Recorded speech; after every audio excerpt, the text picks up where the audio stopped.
एक द्रव्य आगम हुआ करता है, एक भावागम हुआ करता है।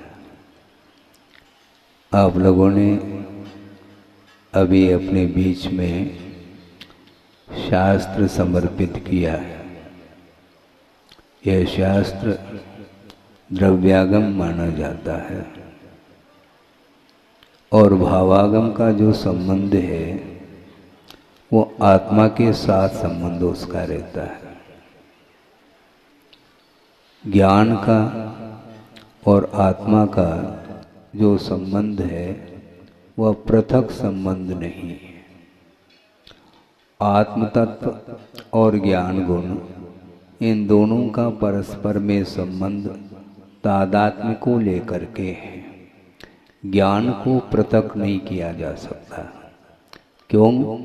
इसलिए नहीं किया जा सकता कि आत्मा और ज्ञान का यह अनन्य संबंध है। एक द्रव्यगत जो संबंध होता है उसका नाम तादात्म्य बोला है। ज्ञान को डाला नहीं जाता। ज्ञान भर दो, इस प्रकार भक्तिवशात आप कुछ कह सकते हैं, वह अलग वस्तु, किंतु आपके अंदर ज्ञान को भरा नहीं जाता। किंतु जो ज्ञान है किंतु वह आवरणित है, उस आवरण को हटाने का पुरुषार्थ किया जाता है। और ये जो द्रव्यागम है, शास्त्र है, वो आपको आवरण को हटाने के लिए एक माध्यम है, किंतु हटाना चाहें तब की बात है। वर्तमान में साक्षात प्रभु का दर्शन नहीं है, किंतु जिनबिंब के माध्यम से भी हम आस्था को जागृत करते हैं। जिनबिंब मौन है। आपके साथ कभी वो वार्ता करती हैं क्या जिनबिंब? आप जाते हैं, दर्शन करते हैं, पूजन अर्चन करते हैं, स्तुति करते हैं, अभिषेक आदि करते हैं, उस समय आपसे कोई वार्ता उनकी होती है? नहीं होती। वो मौन है, स्थापित जिनबिंब है। इसलिए इसी प्रकार जो द्रव्य आगम है वह भी मौन है। आपने ग्रंथ खोल दिया, स्वाध्याय करना प्रारंभ आपने कर दी, और जो आप पंक्ति पढ़ रहे हैं उस पंक्ति का अर्थ सही क्या है और विपरीत अर्थ क्या है, इसको आपको समझना है। जिनवाणी बोलती नहीं, वो भी मौन है। अर्थ आपको निकालना है, दिमाग से निकालना है, और दिमाग यदि ठिकाने पर है तो सही सही अर्थ निकाला जा सकता है। नहीं है तो विपरीतता तो है ही। तो भगवान वर्तमान में नहीं और है तो जिनबिंब के रूप में है, वो मौन है। आपके अंदर क्या विचार चल रहे हैं उसका ज्ञाता और दृष्टा आप स्वयं हैं। दूसरा, आपके भीतर जो विचार उत्पन्न हो रहे हैं वो मेरे बुद्धि का विषय नहीं बन सकता। आप बैठे हैं, ध्यान से सुन रहे हैं, किंतु आपके अंदर जो वेव्स हैं, तरंग हैं विचारों के, वो मेरे बुद्धि के विषय नहीं बन सकते।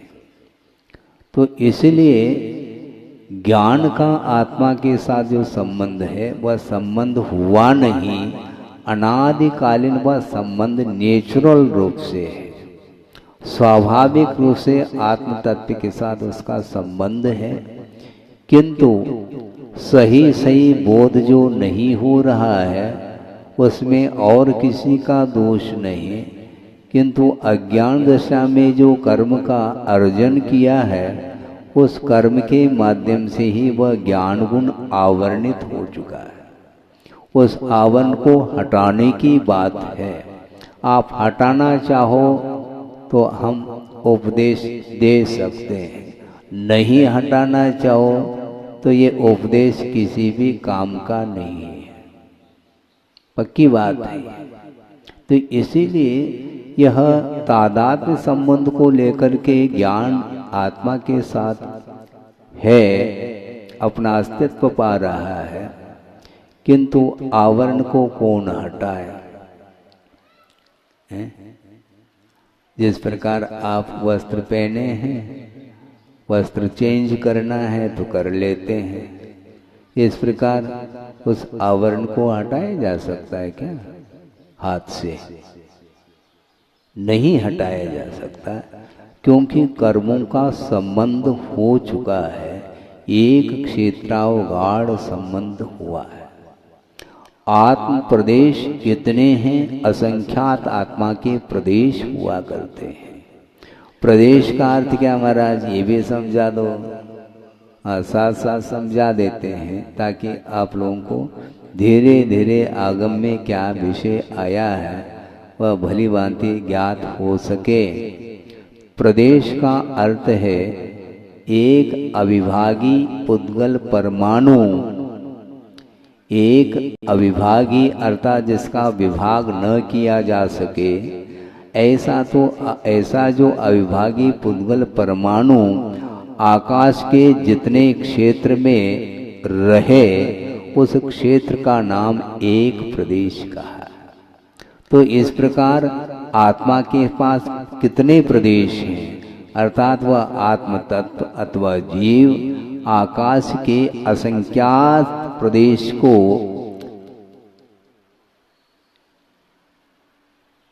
एक प्रकार से असंख्यात प्रदेश को घेर करके रहता है वो जीव। इसलिए उस जीव के पास कितने प्रदेश हैं? असंख्यात प्रदेशी जीव, ऐसा कहा।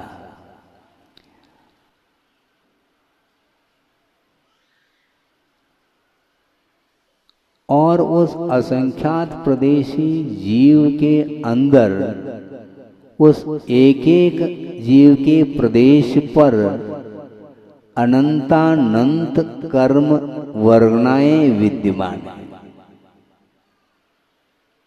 ये सारा विषय आपके लिए नया हो सकता है। नया इसलिए कह रहा हूँ, जो स्वाध्यायशील है उनके लिए पुराना विषय है, किंतु जो स्वाध्याय नहीं करते हैं उनके लिए सारा विषय नया है। कर्म वर्गनाएं उसको बोलते हैं, कर्म के रूप में परिणमन करने की सामर्थ्य को लिए हुए जो परमाणु हैं, उनको कर्म वर्गनाओं की संज्ञा दी है। और वे कर्म वर्गनाएं आत्म प्रदेश पर, एक एक प्रदेश पर अनंतानंत वो वर्गनाएं विद्यमान हैं। और वो सारे आत्मगत राग देशादि भावों के निमित्त को लेकर के वो वर्गनाएं कर्म के रूप में परिणत हो जाती हैं, जिसको बोलते हैं कर्म बंध। बाहर से वर्गनाएं नहीं आती हैं, वहीं पर विद्यमान है वो, उसमें शॉर्टेज संभव नहीं। अनंतानंत एक एक आत्म प्रदेश पर विद्यमान है, वह बुद्धि का विषय नहीं बन सकता, वह केवल आस्था का ही विषय बनता है, क्योंकि आगम का उल्लेख है। आगम के ऊपर श्रद्धान करके यदि चलेंगे तो निश्चित रूप से आपको आगम का ज्ञान होगा, और कौन कौन से आत्मगत परिणाम हैं जिन परिणामों के द्वारा कर्म का बंध होता है, और आत्मगत ही ऐसे कौन से परिणाम हैं जिन परिणामों के माध्यम से कर्मों की निर्जरा भी होती है। इस प्रकार आश्रव और बंध अथवा संवर और निर्जरा के लिए कारणभूत जो आत्मगत परिणाम हैं, उन परिणामों के माध्यम से ही उन कर्मों का आश्रव भी होता है और कर्मों की निर्जरा भी होती है। कर्म दिखाई नहीं देते, कर्म इतने सूक्ष्म हैं, उनको आप देख ही नहीं पाओगे। गुरुदेव ने एक प्रसंग सुनाया था, और वह प्रसंग उन्होंने अपने आंखों से देखा था, और उनके लिए वह प्रसंग उदाहरण बन गया। कुल मिलाकर के गुरुदेव बैठे बैठे से लगते हैं, किंतु उनका उपयोग जहाँ भी जाता है वहाँ उनके लिए वह उदाहरण बन जाता है। निरंतर उनकी दृष्टि चिंतनात्मक होती है।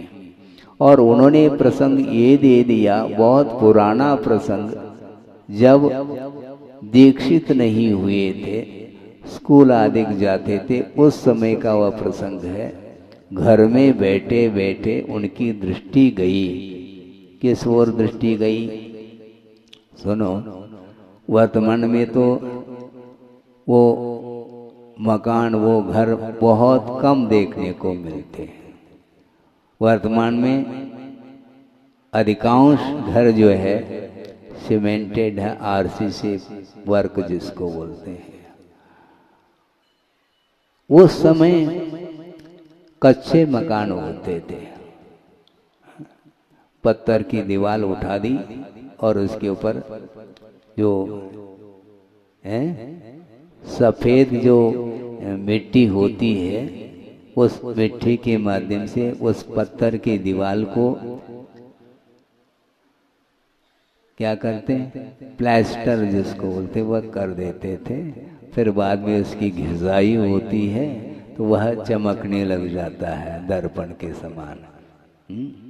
और ऊपर क्या है? टीन है, चद्दर, ओढ़ने का चद्दर नहीं, ऊपर टीन चद्दर आप जिसको बोलते हैं। और वह घर बन गया है। और उन टीन में छोटे छोटे छिद्र हुआ करते हैं, और उस छिद्र में से सूर्य की किरणें भीतर आती, रोशनी। और उन छोटे छोटे छिद्रों के माध्यम से प्रकाश की, सूर्य की किरणें भीतर आती तो उनकी दृष्टि जाती। पहले तो मान लो बादल है तो रोशनी भीतर, किरणें नहीं आएगी।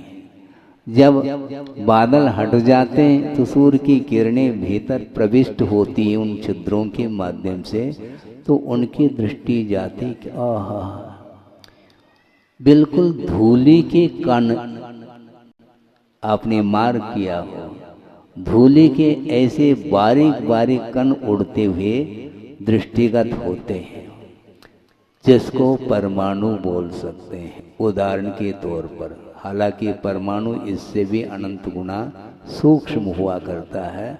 तो जिस प्रकार वो धूली के कण हवा में उड़ रही हैं, वो इसी प्रकार कर्म वर्णाएं भी होती हैं, इससे भी सूक्ष्म होती हैं। वो जिस प्रकार धूली के कण बिना रोशनी के दिखाई नहीं दे पड़ती, उसी प्रकार ये वर्गणाएं, कर्म वर्गणाएं आत्म प्रदेश पर विद्यमान होते हुए भी वह दृष्टिगत नहीं होती। और वो सारी सारी वर्गणाएं आत्मगत रागादिक भावों के माध्यम से उनका परिणमन कर्म के रूप में हो जाता है। तो उन कर्मों का और आत्म प्रदेशों का जो आत्मसात होने का नाम बंद ऐसा कहा है। बंद की यह प्रक्रिया है, दिखाए कुछ नहीं पड़ता, लेकिन यह बंद हो रहा है। उपयोग आपका है, आपके उपयोग में परिणाम उत्पन्न हो रहे मन में, उन विचारों के माध्यम से वो सारी वर्गनाएं भिन्न भिन्न प्रकृति को लेकर के कर्म के रूप में परिणत हो रही हैं। ये व्यवस्था आगम की ये व्यवस्था है। केवल ज्ञान का यह विषय दिव्य ज्ञान का विषय अथवा अवधि ज्ञान का विषय बन सकता है, किंतु छद्मस्त अवस्था में मति ज्ञान और श्रुति ज्ञान के माध्यम से इनका जो बोध होता है वह परोक्ष रूप से होता, प्रत्यक्ष रूप से नहीं। तो ऐसी स्थिति में कर्म दिखाई नहीं देता तो कर्म बंद भी देखने में नहीं आता। कर्म का उदय आता है तो भी कर्म का उदय देखने में नहीं आता। किंतु कर्म का अस्तित्व है क्या नहीं है, इसका परिज्ञान जो होगा वह अनुमान के माध्यम से होता है। क्या कहा? कर्म का जो अस्तित्व है वह अनुमान के माध्यम से पकड़ में आता है। साधना साध्य विज्ञानम अनुमानम, ऐसे एक पंक्ति एक सूत्र आता है न्याय ग्रंथ में कि साधन के माध्यम से साध्य का अनुमान किया जाता है। साधनात् साध्य विज्ञानम, साधन के माध्यम से साध्य का जो परिज्ञान होता है उसका नाम अनुमान है। महाराज उदाहरण दे दो, उसके बिना हमें समझ में नहीं आता। ठीक है, उदाहरण दे देते हैं, लेकिन ये ध्यान दो को केवल उदाहरण को तो ध्यान में रख लिया और विषय गोल हो गया। ऐसा नहीं, ये किसके लिए उदाहरण दिया जा रहा है? कर्म को, कर्म के अस्तित्व को जानने के लिए ये उदाहरण दिया जा रहा है। सामने पर्वत है और पर्वत के ऊपर धूम्र देखने में आ रहा है, धुआं जिसको बोलते हैं। अग्नि देखने में नहीं आ रही है, किंतु धूम्र प्रत्यक्ष देखने में आ रहा है और उस धूम्र के माध्यम से अग्नि का बोध अपने आप होता है, क्योंकि अग्नि के अभाव में धूम्र का दर्शन संभव नहीं है। धूम्र के अभाव में अग्नि का दर्शन हो सकता है, निर्धूम अग्नि, किंतु अग्नि के अभाव में धूम्र का दर्शन कभी भी नहीं हो सकता। तो दूर से आपने उस धूम्र का दर्शन किया तो निश्चित रूप से अनुमान होता है कि वहां पर अग्नि है। अस्मिन् पर्वते वह्नि, ऐसा कहा, इस पर्वत पर अग्नि है। क्यों? धूम्रवत्वात्, वह पर्वत धूम्रमान हुआ है इसलिए। तो इसी प्रकार कर्म का अस्तित्व पकड़ना है तो कर्म के फल को देख करके कर्म का अनुमान किया जाता है। कर्म का अस्तित्व है क्या नहीं, इसको जानना चाहो तो फल के माध्यम से कर्म का अस्तित्व जानने में आता है। जैसे आप सड़क से जा रहे हैं, क्योंकि कर्म का जो फल मिलता है वह द्रव्य क्षेत्रादि के निमित्त को लेकर के ही फल मिलता है। बिना निमित्त के, बिना किसी संयोग के वह कर्म अपना फल दे नहीं सकता। कर्म का ही फल है, उसमें निमित्त आवश्यक है। आप सड़क से जा रहे हैं और ठोकर लग गया, एक नुकीला गड़ा हुआ पत्थर था, उससे आप टकरा गए, ओबटा लग गया तो आप गिर गए। तो वो किसका फल है? कर्म का फल है, किंतु उस पत्थर के निमित्त से कर्म अपना फल देकर के चला गया। कर्म देखने में नहीं आ रहा, किंतु फल तो देखने में आएगा नहीं? बिल्कुल निश्चित रूप से देखने में आ रहा है। आप हर्ष का अनुभव कर रहे हैं, इसमें भी कर्म का फल है। आप शोक का अनुभव कर रहे हैं, इसमें भी कर्म का फल है। आप राग का अनुभव कर रहे हैं, इसमें भी कर्म का फल है। आप द्वेष का अनुभव कर रहे हैं, इसमें भी कर्म का फल है। आपके अंदर ईर्ष्या जागृत हो रही, यह भी कर्म का फल है। आप संक्लेश का अनुभव कर रहे हैं, इसमें भी कर्म का फल है। आप विशुद्धि का अनुभव कर रहे हैं, इसमें भी कर्म का फल है।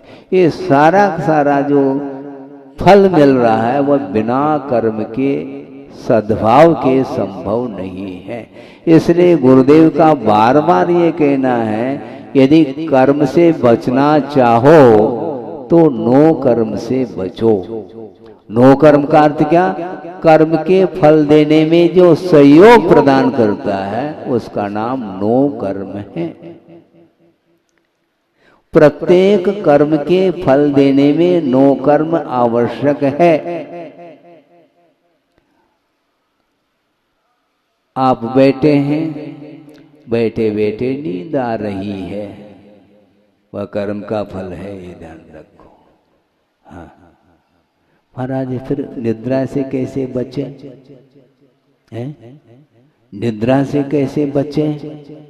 निद्रा कर्म की उदीर्णा हो रही है, नींद आ रही है, अच्छी बात है। जिस कमरे में गए हैं नींद बहुत, आप अपने आप को संभाल नहीं पा रहे हैं, कब लेट जाए, बैठे बैठे लुढ़क रहे हैं आप, इतनी तीव्र निद्रा घिरी हुई है, किंतु वहां पर एक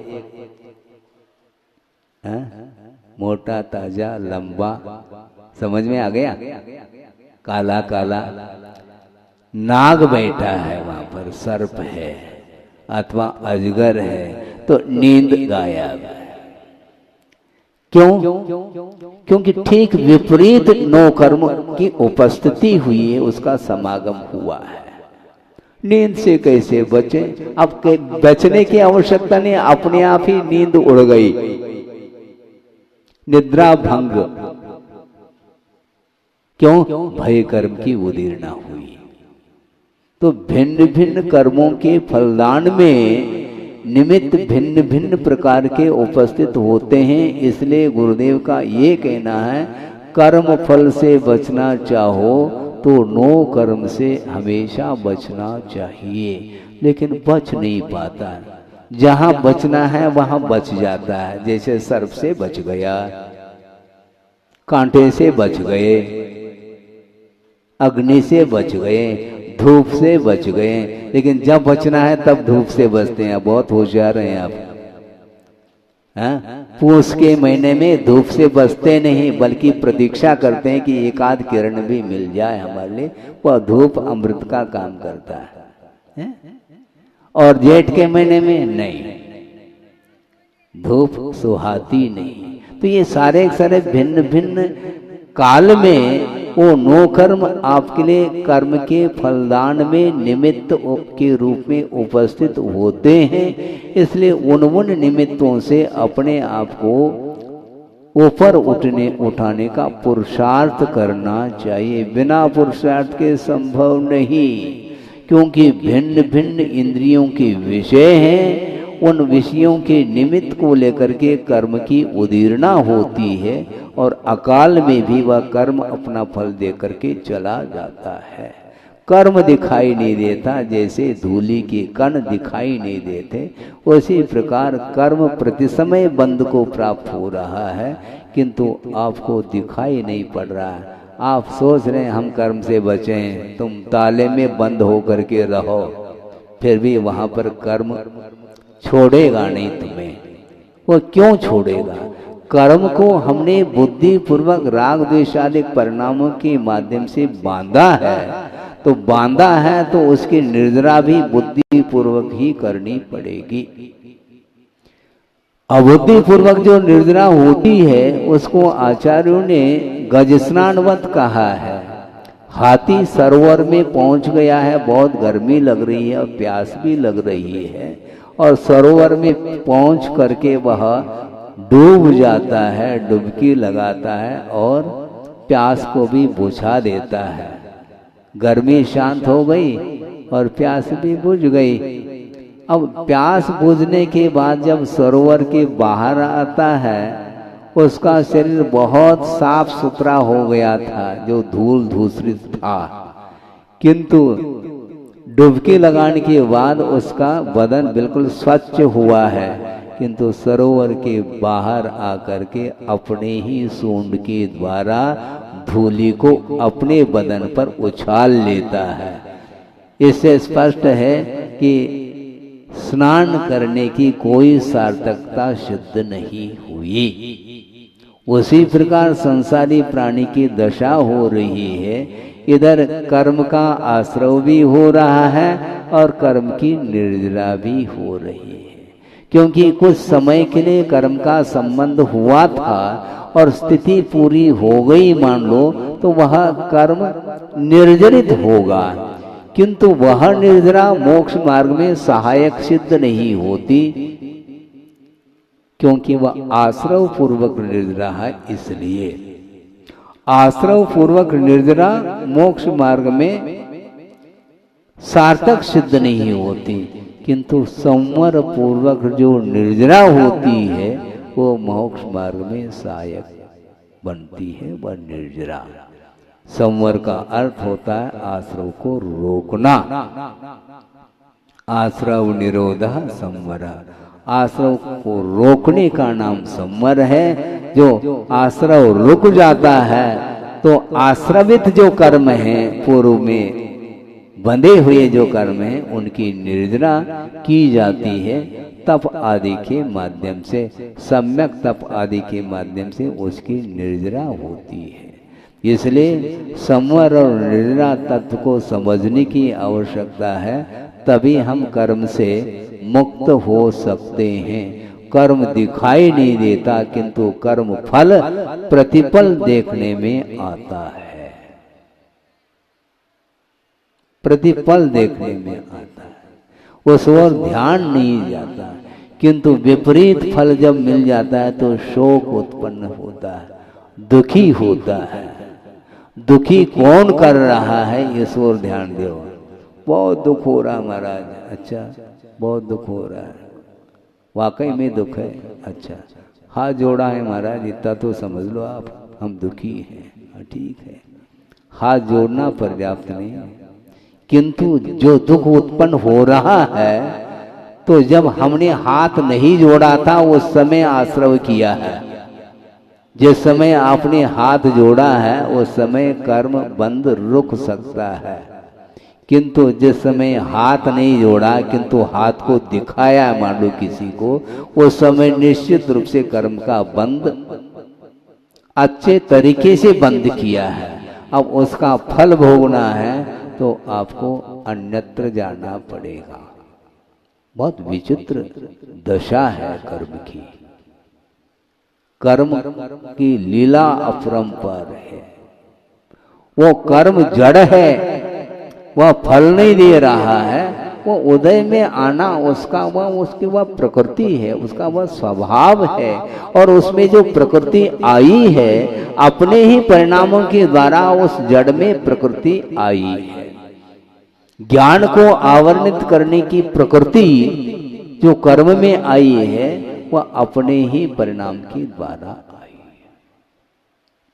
भिन्न भिन्न कर्मों का आश्रय हो रहा है और प्रकृति भिन्न भिन्न पड़ती चली जा रही। ज्ञान के पास ज्ञान को आवरणित करने की क्षमता है, इसी प्रकार भिन्न भिन्न कर्मों की यह स्थिति है। तो इसलिए कर्म बंद करते समय हमें ध्यान नहीं रहता। हाँ, हम मनोरंजन कर रहे होते हैं, उस समय भी कर्म का बंद होता रहता है, लेकिन मनोरंजन में उपयोग लगा है, कर्म बंद की ओर दृष्टि नहीं जा रही है। हाँ? ये जब कहते हैं उस समय मनोरंजन के भाव नहीं आएंगे, क्योंकि उपयोग इसमें जा रहा है आपका। सिद्धांत की ओर जब दृष्टि जाती है तो मनोरंजन समाप्ति की ओर होता है, और सिद्धांत की ओर दृष्टि नहीं जाती है तो चार व्यक्ति बैठे हैं और गप्पा हाँक रहे हैं, गप्पा बोलते हैं, बिल्कुल मनोरंजन चल रहा है। तनरंजन अलग है, मनोरंजन अलग है, निरंजन की बात नहीं करता। तनरंजन, मनरंजन, जनरंजन, दंत मंजन, क्या क्या करता रहता भगवान मालिक है। हाँ बिल्कुल है। हाँ मुख रंजन, वो तो है ही, रक्त रंजित हो रहा है, वो लाल लाल दिखा रहा है ओठ उसके। ये सब क्या है? आत्मा का स्वभाव क्या है, इस ओर दृष्टि नहीं जा पा रही है।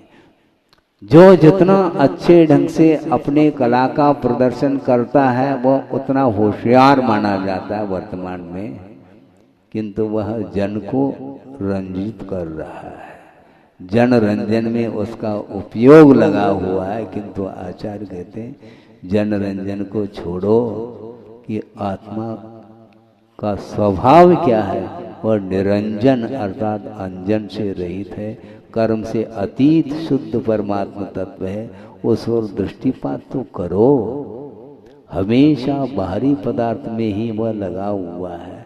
आत्म तत्व कहता है, किंतु मोक्ष तत्व की ओर उसकी दृष्टि नहीं जा पाती। मोक्ष पथ पर चलते हुए भी मोक्ष की ओर दृष्टि होना आवश्यक है। पथ पर तो हम चल रहे हैं, किंतु पथ पर कदम पड़ रहे हैं क्या अन्यत्र पड़ रहे हैं, इसका भी हमें ध्यान रखना होगा। हमेशा अलर्ट रहता है वह साधक, वही साधक माना जाता है। उसको कुछ भी नहीं रुचता, संसार में कुछ भी नहीं रुचता, तो कभी भी उसको सांसारिक वस्तुओं को लेकर के आह्लाद का अनुभव नहीं होता। और जो पंचेंद्रिय के विषयों को लेकर के वह आनंदित होता है, तो उस समय आत्म तत्व ओझल होता है उसकी दृष्टि से। पक्की बात है। रौद्र ध्यान को समझना खेल नहीं है। हाँ। क्योंकि 5 इंद्रियों के विषय हैं, उनसे यदि हमारा उपयोग आकर्षित हो रहा है, उन विषयों को लेकर के आह्लाद का अनुभव कर रहा है, इसी का नाम रौद्र ध्यान माना है। रौद्र ध्यान का अर्थ बहुत क्रूरता की आवश्यकता, कोई आवश्यकता नहीं। ये कैसी बात महाराज, केवल आपने किसी को क्रोध आ गया मान लो, मुखाकृति देख लो आईने में कैसा चेहरा दिखता है। लेकिन इससे भी भयानक है कषाय, लोभ कषाय। और लोभ कषाय की तीव्रता में वह विषयों में डूब रहा है, विषयों के साथ अपना संबंध स्थापित करता है और आनंद का आह्लाद का अनुभव कर रहा है। वंस मोर कह रहा है भीतर ही भीतर। उस समय वह धर्म ध्यान कर नहीं सकता। ये आगम वाक्य है, ये सिद्धांत है। रौद्र ध्यान और आर ध्यान से बचना खेल नहीं है। कई बार शिविर में बैठ जाओ, निषेध नहीं कर रहा हूं, न कोई आलोचना है? कोई क्रिटिसाइज नहीं कर रहा हूं, किंतु यथार्थ बात क्या है इसको भी हमें समझना है कि वस्तुतः आर ध्यान के रौद्र ध्यान के जो परिणाम होते हैं उनके लिए सामग्री क्या है। धर्म ध्यान की सामग्री भिन्न है और आर ध्यान रौद्र ध्यान की सामग्री इससे बिल्कुल विपरीत है। पंचेंद्रिय के विषय जितने भी होते हैं वे ही आर ध्यान और रौद्र ध्यान के लिए कारण पड़ते हैं, कारण सिद्ध होते हैं। इसलिए धर्म ध्यान की सामग्री क्या महाराज, और क्या, देव शास्त्र गुरु अथवा पंच परमेष्टि की आराधना करने से धर्म ध्यान होता है। लेकिन इसमें मन बहुत कम लगता है। शायद इसमें आनंद का अनुभव भी मात्रा के परसेंटेज में कम आता होगा, किंतु विषय सामने आते ही कब धर्म ध्यान समाप्त होता है खुद को भी ज्ञात नहीं हो पाता। इतना प्रभाव रहता है उन पदार्थों का, विषयों का। इसलिए वह साधक, वह प्रौढ़ साधक माना जाता है। सामने विषय दृष्टिगत होते हुए भी ग्रहण करने का भाव उसके अंदर मन में भी नहीं आता। क्यों? क्योंकि वह विषयों का स्वरूप क्या है ज्ञात हो चुका है। क्योंकि यह संसार के लिए कारण है, मुक्ति के लिए कारण नहीं है। इसलिए पंचेंद्रिय के विषय उपादेय नहीं, ग्रहण करने योग्य नहीं, किंतु छोड़ने योग्य है, ऐसा कहा। और जो छोड़ने योग्य पदार्थ है उनको लेकर के आह्लाद का अनुभव करता है, और जो ग्रहण करने के योग्य जो पदार्थ है उनके प्रति वह उत्साहित नहीं हो पाता। ऐसा क्यों होता है महाराज? क्यों मत पूछो। क्योंकि अनंतकालीन यह संस्कार है, मोहजन्य संस्कार, उनको समाप्त करने के लिए अपने लिए कौन से साधन है? तो केवल पंच परमेष्टि ही एकमात्र साधन है भव समुद्र से पार कराने के लिए। भव समुद्र से आप पार होना चाहते हो तो निश्चित रूप से आपके हृदय में पंच परमेष्टि विराजमान होना चाहिए। पंच परमेष्टि का दर्शन हो सके अथवा न हो सके अलग वस्तु, किंतु बुद्धि के माध्यम से, स्मरण के माध्यम से अपने हृदय में उनको विराजमान कर सकते हैं और निरंतर उनकी आराधना की जा सकती है। साक्षात यदि दर्शन हो जाए तो अच्छी बात है, पुण्य का उदय है। मान लो नहीं भी है तो भी जिस प्रकार प्रत्यक्ष दर्शन करने से जो आनंद का अनुभव, जो वैराग्य का भाव उमड़ आता, उसी प्रकार परोक्ष में भी देव गुरु शास्त्र सामने विद्यमान नहीं है, फिर भी अपना उपयोग उसमें लगा सकता है। इसलिए गुरुदेव ने एक बार कहा था, समय आपका हो रहा है, 9:30 बज गया है, बजने को है, तो बजेगा वो है। सुनते समय उपयोग लग जाता है, भाव विभोर हो जाते हैं, इसलिए समय का पता नहीं चलता। तो गुरुदेव ने ये कहा था, ग्रंथ खोल करके स्वाध्याय करने की आवश्यकता नहीं। बंद करने के लिए नहीं कह रहे हैं, उनका आशय पकड़ो। उन्होंने ये कहा कि मात्र ग्रंथ खोल करके पढ़ने का नाम स्वाध्याय नहीं, किंतु खुली किताब है। 3 लोक के बारे में सोचो। जगत काय स्वभाव व सम्यक वैराग्यार्थम। सम्यक अर्थात संसार से भीति उत्पन्न होती है जगत के चिंतन करने से, क्योंकि इस लोक में अनंतानंत जीव हैं जो कि अपने अपने कर्म के फलस्वरूप विभिन्न प्रकार के पर्यायों को प्राप्त करके दुख का अनुभव कर रहे हैं। इस प्रकार कौन बता रहा है? आगम ही तो बता रहा है। आगम में केवल पढ़ने को मिल रहा है, किंतु साक्षात इस लोक का अवलोकन करते हैं तो निरंतर वह दृश्य सामने दिखाई पड़ता है कि महाराज मनुष्य गति में आपने नारकी दृश्य भी देखा है क्या? नारकी दृश्य तो नहीं देखा महाराज। हाँ, क्यों नहीं देखा है? क्यों नहीं देखा? होनहार नारकी। हाँ, क्या होनहार उम्मीदवार, क्यों नहीं? जो व्यक्ति निरंतर धर्म को भूल करके विषयों में ही डूब रहा है, तो वह होनहार क्या उसका होगा? मुझे बताओ। क्योंकि आगम ये कह रहा है कि बहुत आरंभ और बहुत परिग्रह के माध्यम से नरक आयु का बंध होता है। नारकी नहीं करता नरक आयु का बंध। नरक आयु का बंद करने वाला कौन स्वामी है? मनुष्य अथवा तिर्यंच है। देव मर करके नारकी नहीं बन सकता, नारकी बन करके उसी भव से नारकी नहीं हो सकता। किंतु जो मनुष्य और तिर्यंच हैं, वे इतने अत्यासक्ति के कारण विषयों के प्रति जो अति आसक्ति है, लालसा है, तृष्णा है, उसके माध्यम से वह नरकायु का बंद करता है। इसलिए उम्मीदवार नारकी तो यही देखने में आता है।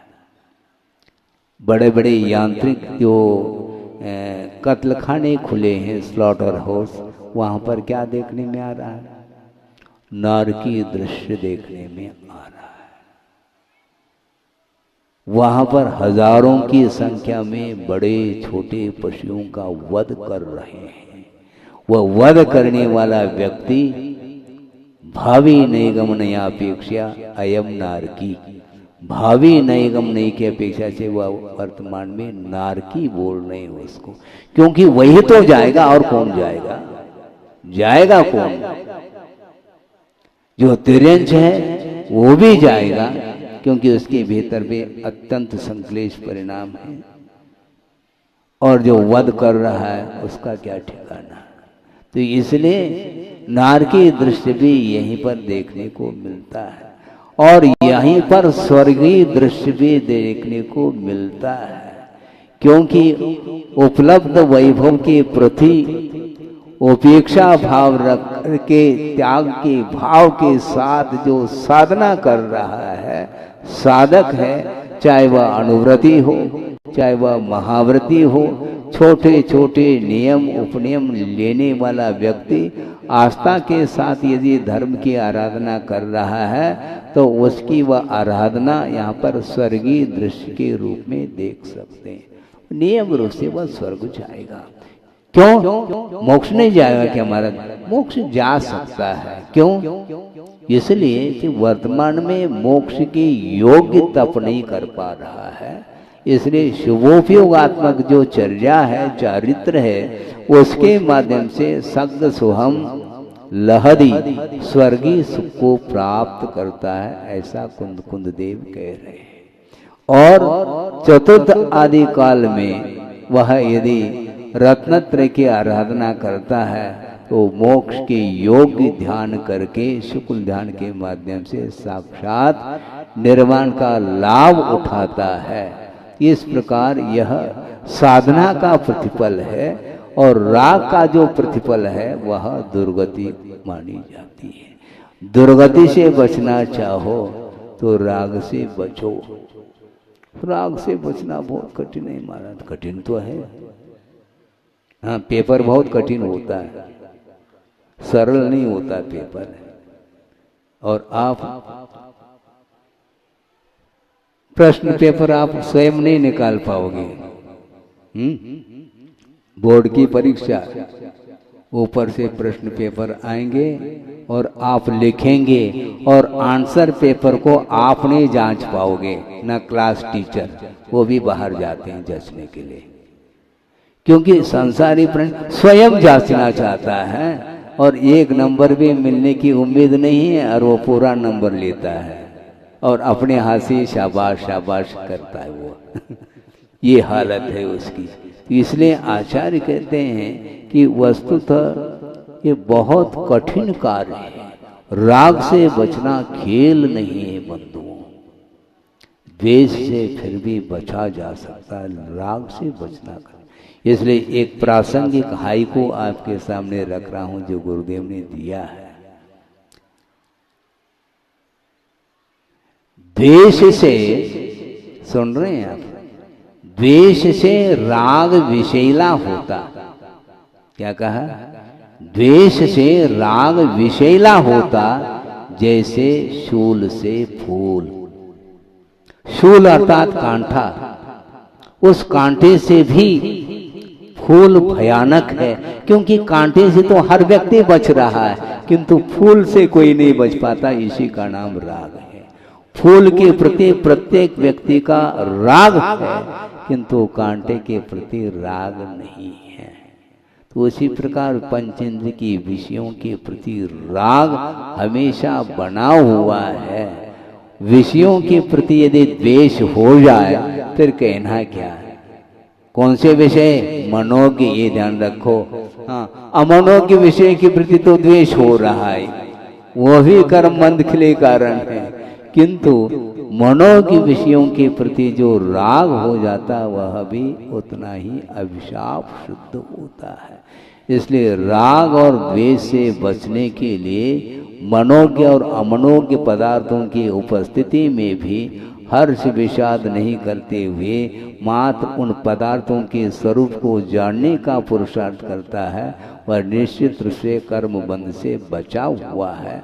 उसको बचाने के लिए उपदेश तक देने की आवश्यकता नहीं, क्योंकि वह बच रहा है। कितने बार उपदेश सुनना, बार बार बार बार वही उपदेश। कल उपदेश दिया था, आज वे पुनः एक घंटा, आध घंटा, पौन घंटा होने को है। तो ये चतुर्मास तक ये उपदेश तो चलेगा, प्रवचन माला चलेगी, लेकिन वह फूल माला जो गले में है वो कब उतरेगी? वह माला बोलो। प्रवचन माला तो चल रही है डेली, किंतु अच्छे अच्छे फूलों की सुगंधित जो माला पहन रखा है उसको उतारना नहीं चाहता। और उतारता कब? जब उसमें से सुगंधी चली जाती है, वह फूल कुमला जाते हैं, उस समय उसको निकाल देता है फिर नया। इस प्रकार विषयों के प्रति राग बढ़ता चला जा रहा है, इसलिए संसार का अंत नहीं हो सकता। इसलिए द्वेष से राग विषैला होता, ये कहा गुरुदेव ने। बहुत मार्के की बात कही। क्या चिंतन है, मौलिक चिंतन। फूल से कोई बचना नहीं चाहता। फूल को तो बिल्कुल देख करके फूल जाता है, किंतु कांटे से बचता है, क्योंकि कांटा दुखदाई है। किंतु आचार्य कहते हैं दोनों दुखदाई है। कांटा तो फिर भी ठीक है, निकाल सकते हैं सुई से, किंतु एक बार जो फूल के संस्कार पड़े हैं, राग के संस्कार, उसको डिलीट करने के लिए भवांतर लग जाते हैं। इसलिए राग से बचो, द्वेष से बचो और साम्य भाव को लाने का पुरुषार्थ करना चाहिए। आप यदि श्रमण न बन सको कोई बाधा नहीं, किंतु श्रवण की उपासना तो कर सकते हैं। श्रवण की उपासना तो कर सकते हैं। श्रवण की उपासना हृदय से जो करेगा, निश्चित रूप से उसको श्रवण बनने का अवसर मिलेगा। हाँ। इसलिए ज्यादा समय नहीं लेता, इतना पर्याप्त है। कर्म बंध से बचने के लिए कर्म बंध कितना सूक्ष्म है और उसका संबंध किस प्रकार है, कब से है, इसको आगम के माध्यम से आप जानने का पुरुषार्थ करेंगे। और मात्र जानना ही नहीं, जान करके उसको अपने जीवन में उतारने का, प्रयोग करने का प्रयास करेंगे, तो निश्चित रूप से कर्म बंधन से हम मुक्त हो सकते हैं। मुक्त हों इस पवित्र भावना के साथ। अहिंसा परमो धर्म की